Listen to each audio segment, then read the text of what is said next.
بسم اللہ الرحمن الرحیم الحمد للہ نحمدہ ونصلی علی رسولہ الکریم رب اشرح لی صدری ویسر لی امری واحلل عقدۃ من لسانی یفقہوا قولی۔ اس سے پہلے کے رکوع میں اللہ کے راستے میں خرچ کرنے کا بیان تھا۔ اب اسی سے متعلقہ امور کا مزید بیان اس رکوع کی 7 آیات میں کیا گیا ہے، جس کی تفصیل ان آیات میں ہے۔ اعوذ باللہ من الشیطان الرجیم، بسم اللہ الرحمن الرحیم۔ یا ایہا الذین آمنوا، اے ایمان والو، انفقوا، خرچ کرو، من طیباتی، ستھری چیزیں، ما کسبتم، اپنی کمائی میں سے، ومما اخرجنا، اور اس چیز میں سے کہ جو ہم نے پیدا کیا، لکم من الارض، تمہارے لیے زمین سے، ولا تیمموا الخبیث، اور ارادہ نہ کرو گندی چیز کا، منہ، اس میں سے، تنفقون، کہ اس کو خرچ کرو، ولستم بآخذیہ، حالانکہ تم اس کو نہ لوگے، الا ان تغمضوا فیہ، مگر یہ کہ چشم پوشی کر جاؤ،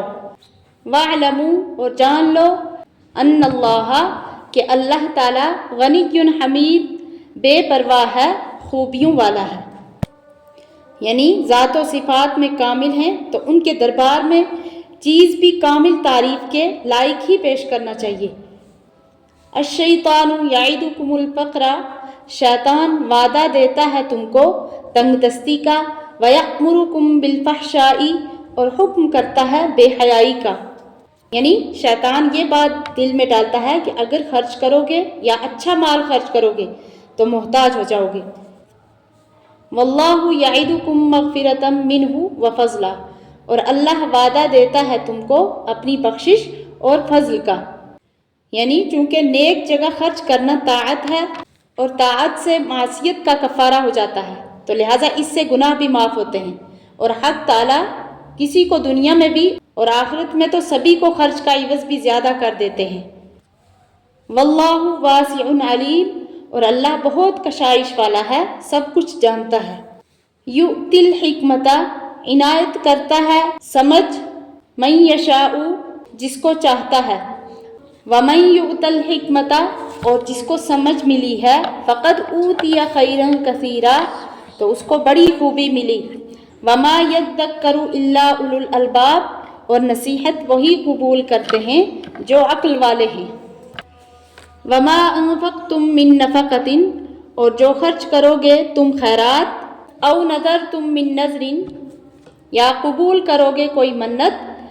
فإن اللہ یعلم، تو بے شک اللہ کو سب معلوم ہے، وما للظالمین من انصار، اور ظالموں کا کوئی مددگار نہیں۔ ان تبدوا الصدقات، اگر ظاہر کر کے دو خیرات، فنعما ہی، تو کیا اچھی بات ہے، وَإِن تُخْفُوهَا، اور اگر اس کو چھپاؤ، وَتُؤْتُوهَا الْفُقَرَاءَ، اور فقیروں کو پہنچاؤ، فَهُوَ خَيْرٌ لَكُمْ، تو وہ بہتر ہے تمہارے حق میں، وَيُكَفِّرُ عَنْكُم مِّن سَيِّئَاتِكُمْ، اور دور کرے گا کچھ گناہ تمہارے، وَاللَّهُ بِمَا تَعْمَلُونَ خَبِيرٌ، اور اللہ تمہارے کاموں سے خوب خبردار ہے۔ لَيْسَ عَلَيْكَ هُدَاهُمْ، کہ تیرے ذمے نہیں ان کو راہ پر لانا، وَلَكِنَّ اللَّهَ يَهْدِي مَن يَشَاءُ، لیکن اللہ راہ پر لائے جس کو چاہے، یعنی آپ کا کام صرف ہدایت کا پہنچا دینا ہے، خواہ کوئی ہدایت پر آئے یا نہ آئے، اور ہدایت کا پہنچا دینا کچھ اس ممانعت پر موقوف نہیں۔ اور آگے مسلمانوں کو خطاب ہے، وما تنفقوا، اور جو خرچ کرو گے، من خیر، تم مال، فلانفسکم، تو پس وہ اپنے ہی لیے ہے، وما تنفقون الا ابتغاء وجہ اللہ، جب تک کہ خرچ کرو گے اللہ کی رضا جوئی میں، وما تنفقوا من خیر یوفى الیکم وانتم لا تظلمون، اور جو خرچ کرو گے خیرات، پس پوری ملے گی تم کو اور تمہارا حق نہ رہے گا، یعنی اگر آپ اللہ کی رضامندی کے لیے خرچ کر رہے ہو، چاہے آپ کسی کافر حاجت مند کو دو یا کسی مسلمان کو، تو اس کا ثواب پورا پورا تم کو آخرت میں مل جائے گا، کہ آپ کو اس سے بحث نہیں ہونی چاہیے کہ ہمارا صدقہ مسلمان ہی کو ملے، کافر کو نہ ملے۔ آگے فرمایا للفقراء الذین احصروا فی سبیل اللہ، خیرات ان فقیروں کے لیے ہے جو رکے ہوئے ہیں اللہ کی راہ میں، لا یستطیعون ضربا فی الارض، چل پھر نہیں سکتے ملک میں، یحسبہم الجاہل اغنیاء من التعفف، خیال رکھتے ہیں ان کے بارے میں ناواقف لوگ ان کو مالدار، من التعفف سوال نہ کرنے کی وجہ سے، تعرفہم بسیماہم تو پہچانتا ہے ان کو ان کے چہرے سے، لا یسألون الناس الحافا نہیں سوال کرتے لوگوں سے لپٹ کر، وما تنفقوا من خیر فإن اللہ بہ علیم، اور جو خرچ کرو گے کام کی چیز وہ بے شک اللہ کو معلوم ہے، الذین ينفقون اموالہم جو لوگ خرچ کرتے ہیں اپنے مال، باللیل والنہار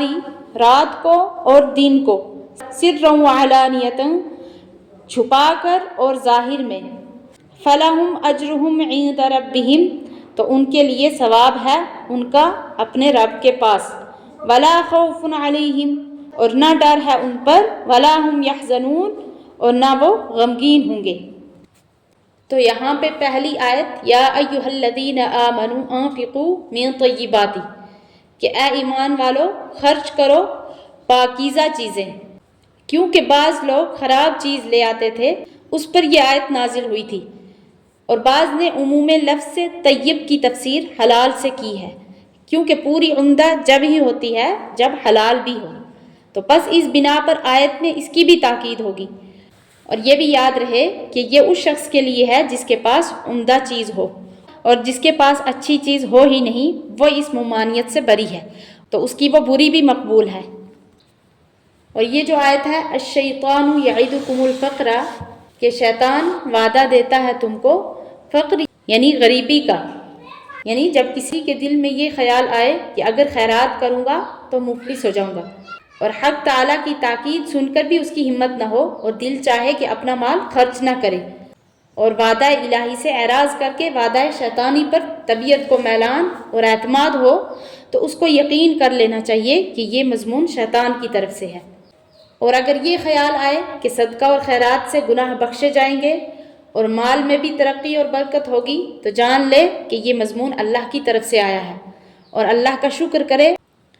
اور آیت ان تبدوا الصدقات فنعما ہی وان تخفوها وتؤتوها الفقراء فهو خیر لکم، یعنی کہ اگر ظاہر کر کے دو خیرات تو کیا اچھی بات ہے، اور اگر اس کو چھپاؤ اور فقیروں کو پہنچاؤ تو بہتر ہے تمہارے حق میں۔ تو بظاہر یہ آیت فرض اور نفل سب صدقات کو شامل ہے، اور سب میں چھپانا ہی افضل ہے۔ اس میں دینی مصلحت بھی ہے کہ اس میں ریاکاری نہیں ہوتی، لینے والا بھی نہیں شرماتا، اور دنیاوی مصلحت بھی ہے کہ اپنے مال کی مقدار عام لوگوں پر ظاہر نہیں ہوتی۔ اور یہ جو آیت ہے الذین ينفقون اموالہم باللیل والنہار، کہ جو لوگ خرچ کرتے ہیں اپنے مالوں کو رات اور دن اور چھپے ہوئے اور علانیہ، تو اس کے ضمن میں یہ بتلایا کہ صدقہ اور خیرات کے لیے کوئی وقت مقرر نہیں، نہ رات اور نہ دن کی کوئی تعین ہے، اسی طرح خفیہ اور علانیہ دونوں طرح سے اللہ کی راہ میں خرچ کرنا ثواب ہے، بشرطے کہ اخلاص کے ساتھ خرچ کیا جائے، یعنی اس میں نام و نمود مقصد نہ ہو۔ خفیہ خرچ کرنے کی فضیلت بھی اسی حد تک ہے کہ علانیہ خرچ کرنے کے لیے کوئی ضرورت نہ ہو، اور جہاں ایسی ضرورت ہو وہاں علانیہ خرچ کرنا ہی افضل ہے۔ روح المعانی بہاوالہ ابن عساکر نقل کیا ہے کہ حضرت صدیق اکبر رضی اللہ عنہ نے 40,000 دینار اللہ کی راہ میں اسی طرح خرچ کیے کہ 10,000 دن میں، 10,000 رات میں، 10,000 خفیہ اور 10,000 علانیہ۔ بعض مفسرین نے اس آیت کا شان نزول اسی واقعہ صدیق اکبر رضی اللہ عنہ کو لکھا ہے۔ وآخر دعوانا ان الحمد للہ رب العالمین۔